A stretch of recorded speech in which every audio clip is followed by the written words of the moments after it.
綺麗。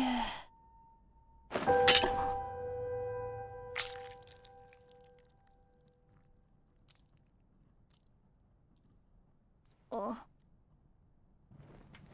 何？どうしたの、ユルバ？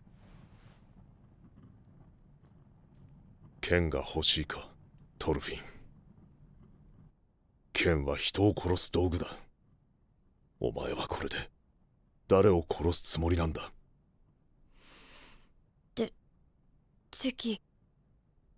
お前の敵は誰なんだ？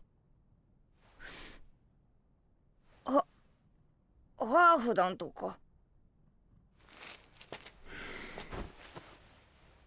よく聞け、トルフィン。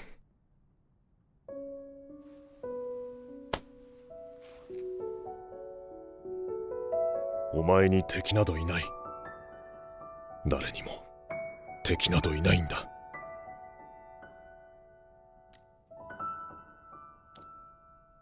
傷つけて良いものなどどこにもいない。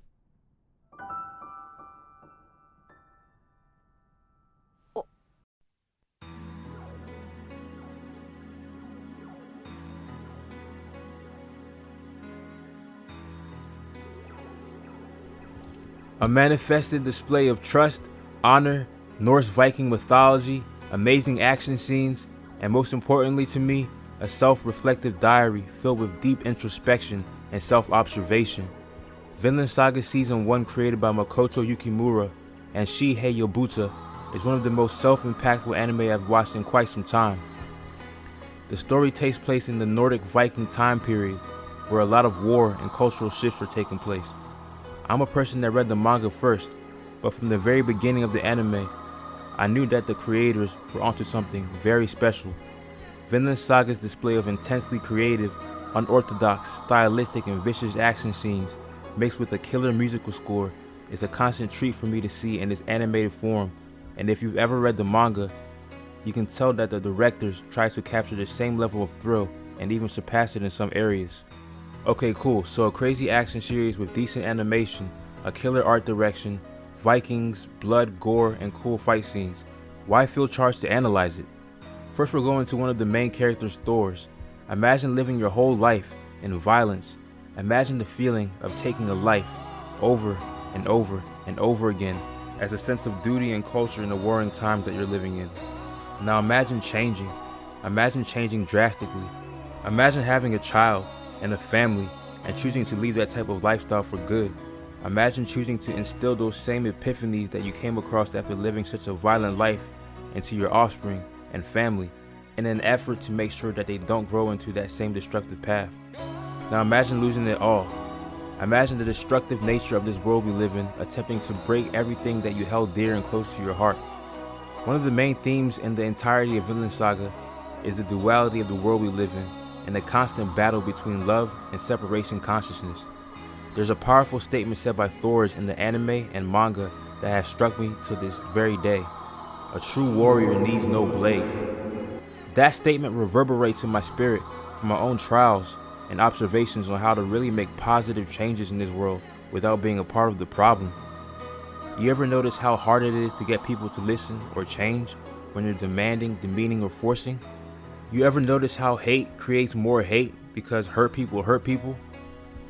Vinland Saga Season 1 does a great job at displaying the cycles of karma we put ourselves through from influences we are programmed with since birth. We're getting into light spoiler territory now, so you can stop watching if you want, but one of the more interesting scenes in the anime displays the idea of what true love is. Is true love just flowers and sunshine? Is true love lust? Or is it affection? Or is it more so being a player in this world that chooses to do no harm to life, yet preserve one's own health and peace of mind? Some of the main characters in Season 1 of Vinland Saga really show how the pressures of this world can affect your mind, body, and spirit.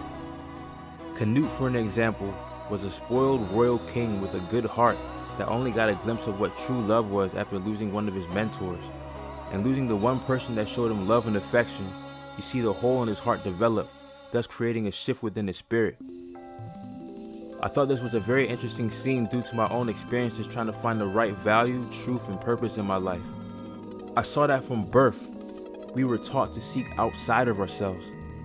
We are taught to value externally in exchange for our own inner peace and happiness. We are taught to value externally in exchange for our own inner peace and happiness.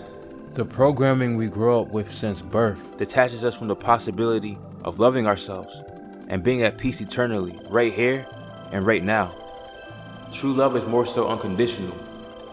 No matter what stimulus the exterior world throws at you, I always remember that suffering is optional. Peace in the presence of pain or negativity is a beautiful notion and not something you will ever regret. But yeah, I could go on and on talking about the multi-dimensional shifts and perspectives I absorbed from watching season 1, but I think you get the idea. I give season 1 of Vinland Saga a solid thumbs up and recommend it for anybody seeking an anime a little deeper than others that will almost unfailingly shift your spirit after watching. Boom.